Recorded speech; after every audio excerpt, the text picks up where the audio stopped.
네, 오늘도 이 말씀 통해서 하나님 주신 은혜가 있을 줄로 믿습니다. 우리 얼마 전에도 우리 모세의 장인 이드로에 대해서 함께 살펴보면서 엘더, 어른에 대한 이야기들을 했습니다. 오늘도 함께 모세의 장인 이드로에 대한 이야기와 모세의 관계를 살펴보면서 또 우리 교회가 어떤 방향으로 또 우리 가정은 어떤 방향으로 나아갈지에 대해서 함께 살펴봤으면 좋겠습니다. 오랜만에 만나는 사람들과 여러분들이 인사할 때 어떤 말을 많이 사용해서 인사를 보통 합니까? 아마 뭐 다를 겁니다. 뭐 하와이유 하는 사람도 있고 뭐 안녕 하는 사람도 있고 뭐 잘 지냈어 하는 사람들도 있고 뭐 다양한 인사가 있을 겁니다. 그런데 저 같은 경우는 제일 많이 듣는 인사가 있습니다. 그게 뭐냐? 목사님 요즘 바쁘시죠? 이 말을 제일 많이 듣습니다. 왜 많이 듣나 싶은데 아마 다 SNS를 보고 그런 것 같아요. 이렇게. 전 별로 안 바쁘거든요. 근데 SNS 보면 세상 바쁜 사람처럼 보이나 봐요. 그러다 보니까 저만 보면 목사님 바쁘시죠? 이렇게 사람들이 인사합니다. 여러분 현대사회에서 바쁘다라고 표현하는 것은 좋은 말일까요? 아니면 나쁜 말일까요? 칭찬이죠, 사실은. 왜냐하면 이 바쁘다는 것은 맡은 실력과 역할을 인정받았을 때 해주는 말과 거의 가깝습니다.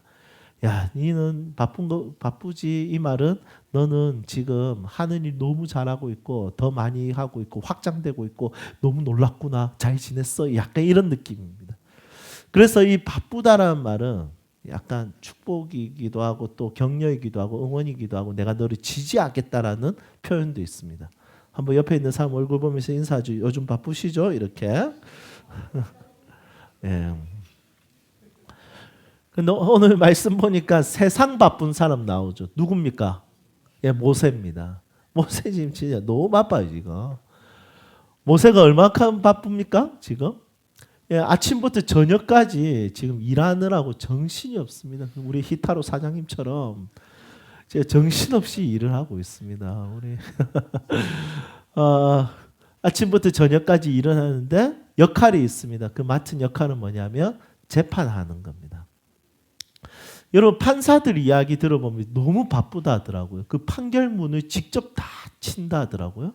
그런데 판결문이 우리가 생각했을 때는 딱딱딱 사형 뭐 이 정도로 생각하지만 그게 아니라 어떤 판결문은 1시간 읽어야 되고 어떤 판결문은 1시간 반 읽어야 됩니다. 그거 읽다가 무슨 말이지 할 때가 정말 많다고 하는데 이 판결문을 판사가 다 친다더라고요. 사실은 뭔가를 재판한다는 것은 웬만한 에너지가 드는 것이 아닙니다. 왜냐하면 그 한 번의 결정이 이 사람들의 인생을 결정하는 순간들이 너무 많기 때문이죠.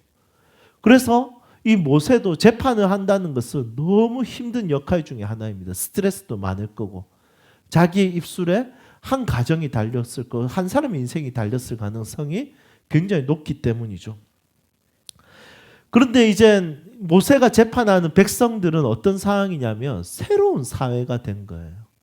원래 노예로 있었다가 노예에서 이제 탈출했습니다. 기준도 없어요. 질서도 없어요. 그냥 시키는 대로 했던 그들에게는 아무런 기준과 아무런 질서가 없는 거예요. 어느 만큼 자기 땅인지 물론 광야를 돌아다녔기 때문에 땅이라고 말하기 좀 어려울 것 같습니다. 하지만 텐트를 친다고 생각했을 때 땅이 굉장히 중요하겠죠. 조금 침범하면 조금 불편하면 한마디 탁 던질 겁니다. 이거 왜 내가 먼저 찜했는데 네가 왜 여기. 그러면 이 찜이 어디 있어. 다 하나님 땅이지. 그러면 하나님 그래도 내가 먼저 박았잖아. 야, 그런 게 어디 있어 하면서 서로 막 치고받고 싸우고 막 애들도 싸우고 이렇게 하면 여러분 이게 쉬운 일이 아닙니다. 특히 인구가 몇만 명이냐면 200만 명이 넘습니다.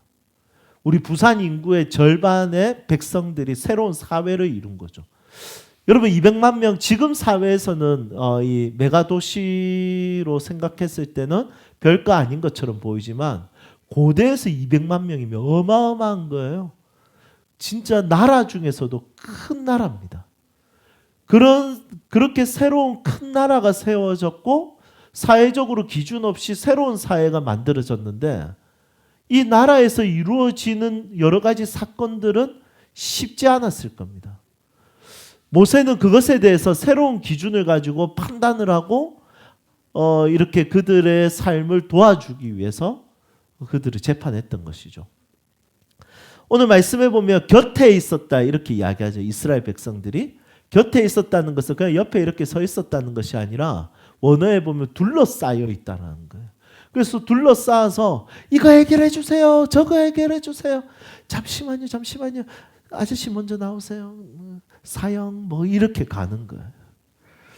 이게 제가 떠오르는 게 지금 이 형벌이 사형밖에 떠오르지가 않네요. 뭐 징역 10년 막 이렇게 우리 지금 저 소년원으로 치면 구호 막 이렇게 이야기하는 거죠. 그 사건이 너무 많은 거예요. 개인과 개인, 가정과 가정, 손익에 대한 많은 사건들이 발생하고 모세는 아침부터 저녁까지 이 재판하는 일에 파묻혀 있었습니다. 모세는 이 일에 있어서 굉장히 영적으로 진지할 수밖에 없겠죠. 왜냐하면 한 사람의 인생, 한 가정의 인생이 달렸기 때문에 아무리 일이 많아도 대충 할 수는 없습니다. 그리고 대충 할 수 없을 뿐만이 아니라 이 사람은 진짜 영적인 순수한 의도가 있었습니다. 16절을 보면 이렇게 이야기합니다. 내가 그들을 재판하는 이유는 그들이 하나님의 율례, 하나님의 법도, 하나님의 방식, 하나님의 원리를 그들이 깨달았으면 좋겠다 싶어서 재판을 하는 거예요. 여러분, 분별력이라는 것은, 재판이라는 것은 꼭 필요한 이유가 뭐냐면 하나님의 뜻과 기준과 원리를 배우기 위해서인 거예요. 그분의 기준과 원리를 배우는 데 있어서 재판, 판단, 분별이라는 것은 매우 중요한 거죠.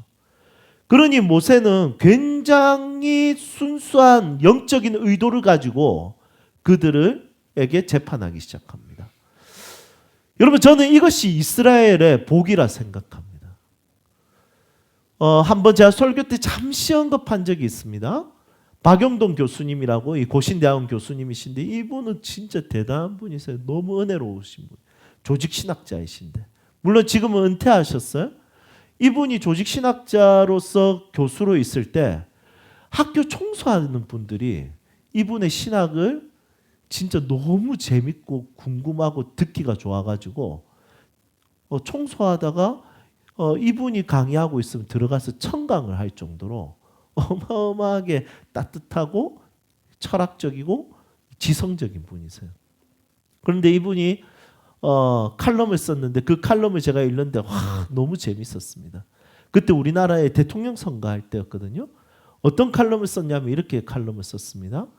한 나라의 가장 큰 저주는 어리석은 지도자가 세워지는 것이고 한 나라의 가장 큰 축복은 순수한 의도를 가지고 있는 지도자가 세워지는 것이다. 이렇게 이야기하더라고요.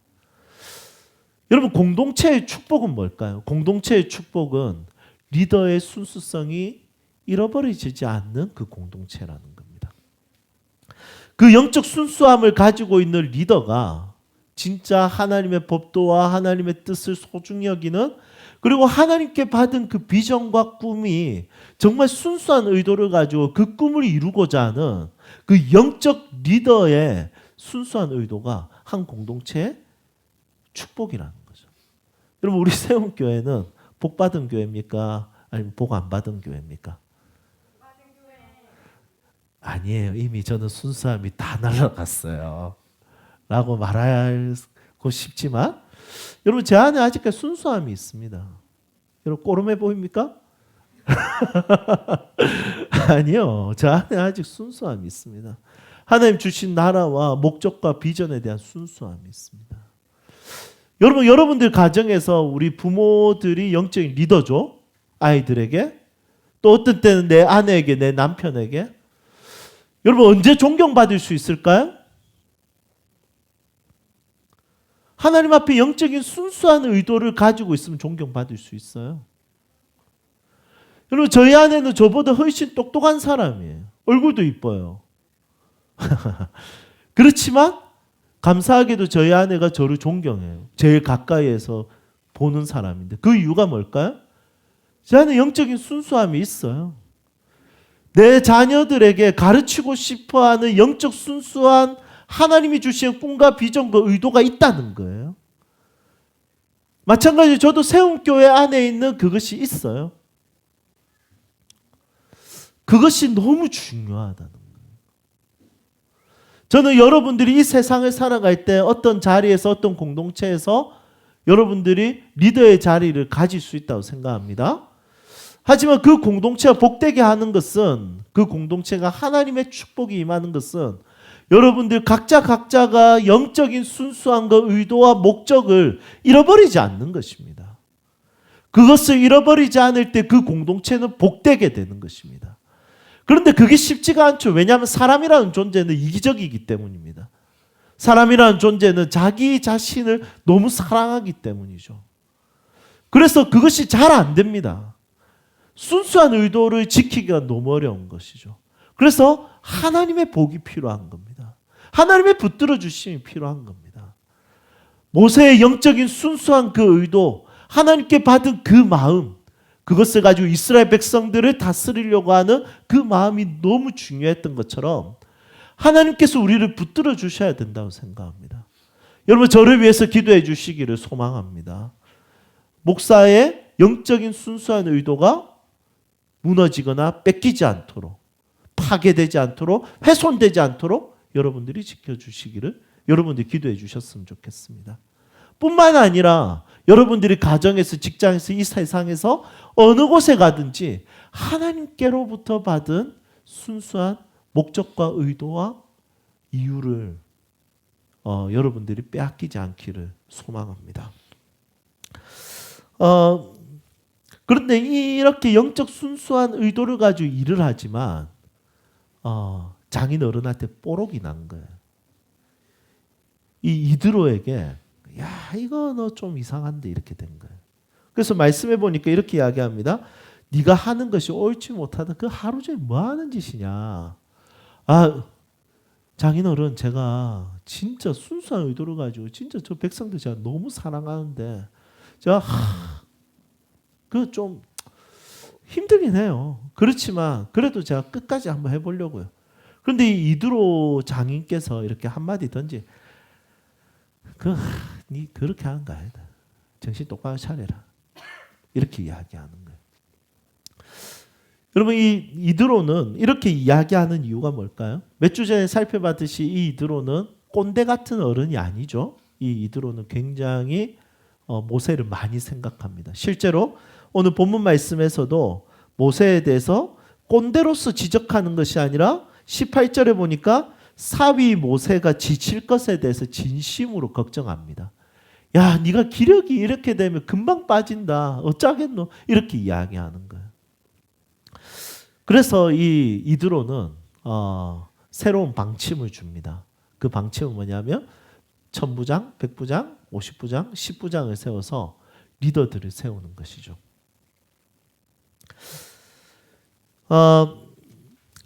저는 이 말씀을 보면서 영적인 깨달음이 있었습니다. 그게 뭐냐면 미성숙함과 서툰 것이 죄로 여겨지지 않는 것. 여러분, 우리는 다 미성숙하지 않습니까? 모세도 미성숙했고 우리도 미성숙합니다. 우리 모두가 순수한 의도가 있다고 해서 그것이 전부는 아닙니다. 그 순수한 의도를 현실화시키기 위해서는 여러 가지 고민을 해야 되고 갈등을 해야 되고 생각을 해야 됩니다. 그런데 이것을 현실화시킬 때 미성숙함은 드러나게 되어 있습니다. 우리 결혼한 사람들은 다 알겠지만 여러분, 서로가 싸우는 이유가 뭔가요? 미성숙하기 때문이죠. 그런데 왜 미성숙할까요? 이 사람이 틀려서? 아니요, 달라서죠. 둘 다 미성숙하니까 되는 거예요. 부모와 자녀들도 미성숙 때문에 싸우는 거예요.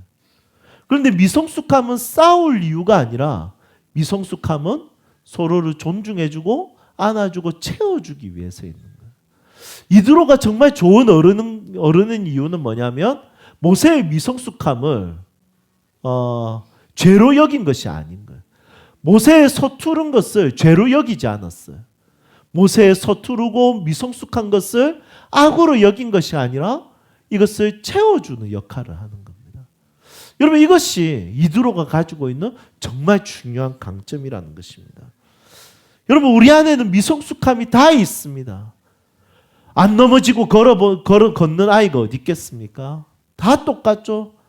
몇천 번을 넘어져야지 걸을 수 있습니다. 수많은 실수와 수많은 실패를 경험할 때 겸손을 배울 수 있고 수많은 그 상황 가운데서도 그 미성숙함 가운데서도 성장과 자람이 있다는 것이죠. 여러분 우리가 함께 이루는 이 공동체가 미성숙함을 서로 수용해주고 서로 채워주고 서로 안아주고 기다려줄 수 있는 그런 교회 공동체가 되기를 소망합니다. 그것뿐만이 아니라 여러분들의 가정이 그렇게 되기를 소망합니다. 여러분들의 가정이 진짜 그렇게 되었으면 좋겠습니다. 여러분 종종 우리 운전하고 가다가 우리 김 여사님 종종 이렇게 나타나면 여러분 그러면 진짜 마음이 쉽지 않습니다. 진짜. 왜냐하면 생명과 걸려 있는 거지 않겠습니까? 그런데 그럴 때는 이제 모르는 아줌마니까 속으로 이제 욕하고 넘어갑니다. 진짜 저 김 여사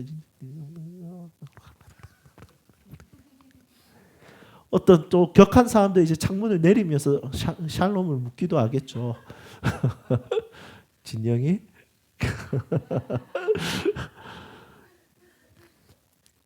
여러분 그런 분들의 미성숙함은 우리가 사실은 순간순간 일어나기 때문에 뭐 살짝 이렇게 기분 나쁘고 넘어갈 수 있습니다. 그런데 함께하는 사람들이 미성숙함은 여러분 이거는 사실은 시간이 오래 걸리는 일이고 이것을 채워주는 데는 정말 내 인생의 전부가 허비된다는 느낌이 들 수도 있습니다. 그렇다고 가정을 버릴 수 있습니까? 그렇다고 교회를 버릴 수가 있습니까? 그렇다고 내 아내를 버릴 수 있습니까? 그렇다고 내 남편을 버릴 수 있습니까? 그렇다고 내 자녀를 버릴 수 있습니까? 그렇다고 내 부모를 버릴 수 있겠습니까? 평생을 미성숙 가운데 살지만 하나님이 우리에게 주시는 이 이드로를 통해서 보여주시는 영적인 메시지는 서로가 서로를 죄로 여기고 악으로 여기는 것이 아니라 채워주는 것이죠. 이런 교회 공동체, 이런 가정 공동체, 여러분들이 가는 직장에서 이런 직장 공동체를 이루어지기를 진심으로 소망합니다. 여러분 저는 세움학교를 운영하고 있지 않습니까? 저는 갑입니다. 그런데 저희 학교의 을들이 저를 이렇게 크게 싫어하진 않는 것 같습니다. 여러분 그 이유가 뭘까요? 원리를 그대로 적용하면 되는 거예요. 성경적인 원리를. 미성숙은 죄가 아니다. 자 옆에 있는 사람들과 인사합시다. 미성숙은 죄가 아닙니다. 네. 이 말은 두 개 중에 하나죠. 미성숙한 너를 내가 지금 기다려줄게. 아니면 나를 좀 기다려달라. 이 둘 중에 하나죠. 뭡니까? 대답하지 마세요. 네. 어쨌든 이드로는 이 순수한 영적 의도를 그대로 유지합니다. 오늘 본문 말씀 보니까 이드로가 막 여러 가지 이야기들 하죠. 이걸로 하나님의 율법과 의례를 더 가까이 갈 것이고 이렇게 해서 하지만 리더들을 세워서 잘 해결하자. 영적인 순수한 의도를 그대로 지켜주면서 이것이 현실화될 수 있도록 도와줍니다. 그 도와주는 방법이 1000부장, 100부장, 50부장, 10부장을 세우는데 그 사람들은 아무나 세우는 것이 아니라 능력 있고 하나님을 두려워하고 진실되고 불의한 이익을 미워하는 자로 세우라고 21절에 기록하고 있습니다. 그리고 그렇게 세워질 리더들은 자신의 역할을 잘 감당하게 된 거죠. 여러분 리더의 자리는 권력의 자리가 아니라 역할의 자리인 거죠. 그래서 그 리더들로 통해서 하나님께서 주시는 비전, 하나님의 주시는 꿈, 이 리더들이 받은 것을 그 공동체가 함께 이루어가는 것입니다. 마찬가지죠. 모세도 정말 순수한 의도, 하나님께 받은 순수한 목적, 이 백성들을 잘 이끌어가는 것, 이것을 1000부장과 100부장과 50부장과 10부장들에게 나누었습니다. 그래서 그들과 함께 이 순수한 의도를 가지고 목적을 가지고 함께 재판하고 함께 백성들은 하나님의 율법을, 하나님의 법도를 알 수 있도록 도와주기 시작했던 것이죠. 리더로 세워진다는 것은 권력의 자리를 얻는 것이 아니라 리더로 세워진다는 것은 역할을 감당하는 사람이 되는 것입니다. 여러분, 이것은 성경적 리더십에 있어서 매우 중요한 것입니다. 목사는 권력이 아니라 역할입니다. 하나님께 받은 꿈과 비전을 함께 공유하고 함께 나눌 수 있는 역할입니다. 그리고 이 꿈을 함께 공유할 수 있는 믿음의 리더들이 세워지는 것은 매우 중요합니다. 그래서 주보 속지에 보면 이렇게 사역 신청서가 있습니다. 2024년 사역 신청서가 있는데 여기에 이제 여러분들이 신청해서 그 중에 우리가 부장을 뽑아서 물론 이름이 1000부장, 100부장, 50부장은 아니지만 영화부 부장, 경조사 부장 이렇게 세워서 부장 중심적으로 교회를 이끌어 가려고 합니다. 중요한 것은 뭐냐면 광고가 아니라 진짜 중요한 것은 결국에는 리더가 받은 하나님의 꿈과 비전, 하나님의 순수한 의도는 무엇을 통해서 이루어지냐면 공동체를 통해서 이루어진다는 것이죠. 왜냐하면 그것은 권력이 아니잖아요. 권력이면 자기가 군림하는 거예요. 그런데 리더는 하나님께 받은 꿈과 비전이 있어요. 그 꿈과 비전이 사실은 여전히 순수함이 있습니다. 그 의도가 있어요. 목적이 있어요. 그것을 함께 이루어갈 수 있는 공동체. 그래서 그 공동체가 모이는 겁니다. 우리 교회가 하나의 공동체가 됐다는 것은 이 영적 공동체의 리더가 받은 하나님의 꿈과 비전과 목적, 아직까지 훼손되지 않고 파손되지 않은 이것을 함께 이루어지는 것이 혼자 힘으로 되겠습니까? 모세 혼자서 200만 명을 어떻게 40년 동안 이끌 수 있겠습니까? 함께 이룰 수 있는 공동체를 형성하는 것이 너무 중요하다는 것이죠. 실제로 예수님이 태어날 때 보면 딱 두 사람으로 딱 나눠집니다. 하나는 리더의 자리를 권력으로 알았던 대헤롯이 있고요. 그리고 리더의 자리를 권력의 자리가 아니라 사랑하는 역할의 자리로 보여주셨던 예수님이 계십니다. 대헤롯은 어떤 사람입니까? 이 사람은 이둠의 족속이었습니다. 유대인의 왕이 되었는데 혈통이 달라요. 그러니까 전통성이 없는 거죠. 이 사람은 로마 황제에게 잘 보여서 왕이 된 거예요. 그러니까 전통성이 없으니까 언제 쿠데타가 일어날지 모르는 거예요. 그래서 제일 먼저 죽인 사람이 누구냐면 장모님을 보냈어요. 이렇게 장모님을 죽였어요. 자기가 제일 사랑하는 아내의 장모를, 어머니를. 그리고 두 번째로 누구를 죽이냐면 두 처남을 주님 나라 보낸 거예요. 너는 여기까지. 그리고 누구를 보내냐면 자신이 제일 사랑하는 아내가 낳은 두 아들을 주님 나라 보내는 거예요. 그뿐만이 아니라 결국에 아내도 죽였어요. 하루는 이 대헤롯이 이발을 하는데 이발사가 머리를 하면서 뭐라고 하냐면 그래도 두 아들까지 이렇게 하기에는 조금 그렇습니다. 이렇게 이야기했어요. 충원을 한 거죠. 그런데 대헤롯이 어떻게 하냐면 그래? 그럼 너도 죽어 이래가지고 죽였어요. 그래서 다 죽였어요. 그리고 나중에 예수님이 유대인의 왕이 태어난다는 이야기를 듣고 너무 쫄여가지고 유대인의 왕이 세워졌다도 아니고 태어났다라는 이야기 듣자마자 그 나라의 2살 밑으로 다 영아 제노사이드를 한 거예요. 학살을 한 거예요. 여러분, 자신의 권력을 가지고 이 권력을 가지고 사람을 죽이는 일에 사용했던 거죠. 리더의 자리를 권력의 자리로 사용한 거예요. 그런데 예수님은 어떻게 하셨습니까? 예수님은 충분히 권력을 만들 수 있었습니다. 왜냐하면 자기를 따르는 사람들이 많았기 때문이죠. 그래서 그 사람들로 인해서 사실은 권력을 가지고 무력을 행사할 수 있었습니다. 하지만 예수님은 사람들이 모여도 그것을 권력으로 만들지 않고 예수님은 만나는 사람들에게 자신의 역할을 감당했습니다. 그 역할은 무엇입니까? 사랑하는 것이었습니다. 함께하는 것이었습니다. 함께 식사하는 것이었습니다. 하나님의 꿈과 비전을 이루기 위해서 그들과 함께 세리들과 창기들과 죄인들과 함께 식사하고 잃어버린 영혼들을 살리는 것이었고, 특별히 모든 죄인을 구원하기 위해서 십자가에서 죽는 역할을 하시는 것이었습니다. 그분은 이 땅에 오셔서 권력을 누리셨던 것이 아니라 예수님은 역할을 감당하셨습니다. 사랑하는 역할이죠. 여러분, 저는 우리 교회에 앞으로 많은 리더들이 세워졌으면 좋겠습니다. 그래야지 오늘 말씀, 본문 말씀 맨 마지막 절, 우리 26절에 보면 모세가 그때서야 여유를 가지게 됩니다. 사람들이 천부장 백부장들이 재판해 주니까 모세가 여유를 가졌습니다. 여러분, 이것은 너무 중요한 말씀이죠. 왜냐하면 함께하는 교회는 리더가 영적 여유를 가질 수가 있습니다. 한 사람이 바쁜 교회는 좋은 교회가 아닙니다. 몇 사람이 바쁜 교회는 좋은 교회가 아닙니다.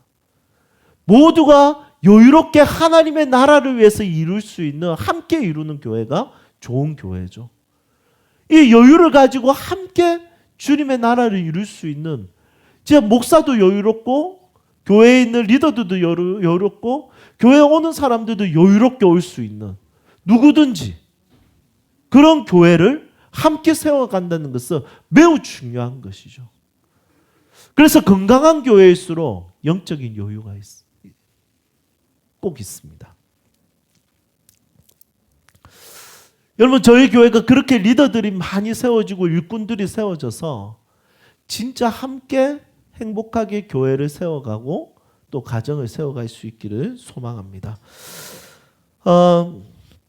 이제 말씀을 정리하겠습니다.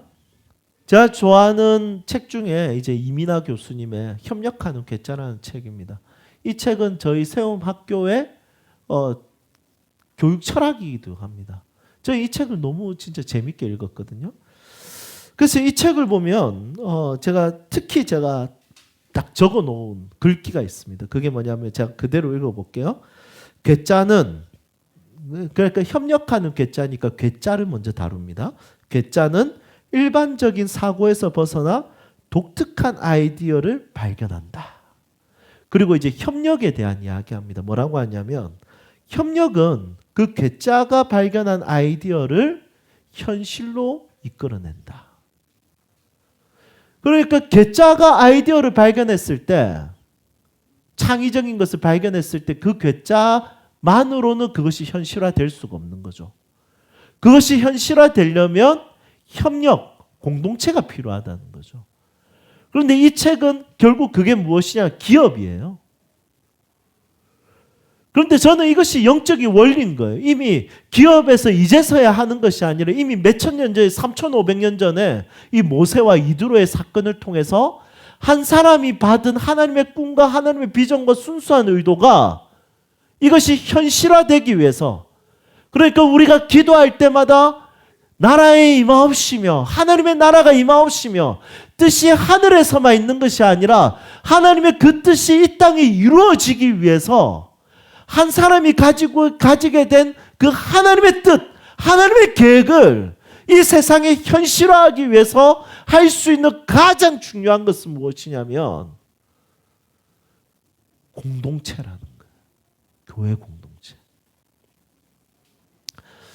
여러분, 세움교회를 개척할 때 담임 목사가 가지고 있는 하나님께로부터 받은 비전이 있지 않겠습니까?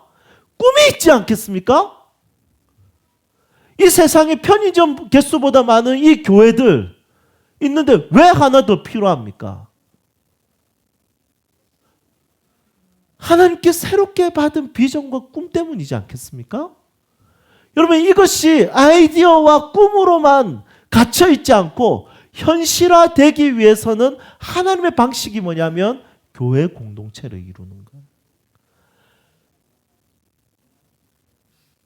그분이 높임을 받으시고 이 땅에 가난하고 소외된 자들이 힘을 얻고 예수 그리스도를 모르는 나라와 국가의 선교가 이루어지고 한 사람이 평생토록 교회에서 양육받고 교육받아서 자라나고 그리고 하나의 교제의 공동체를 만들고,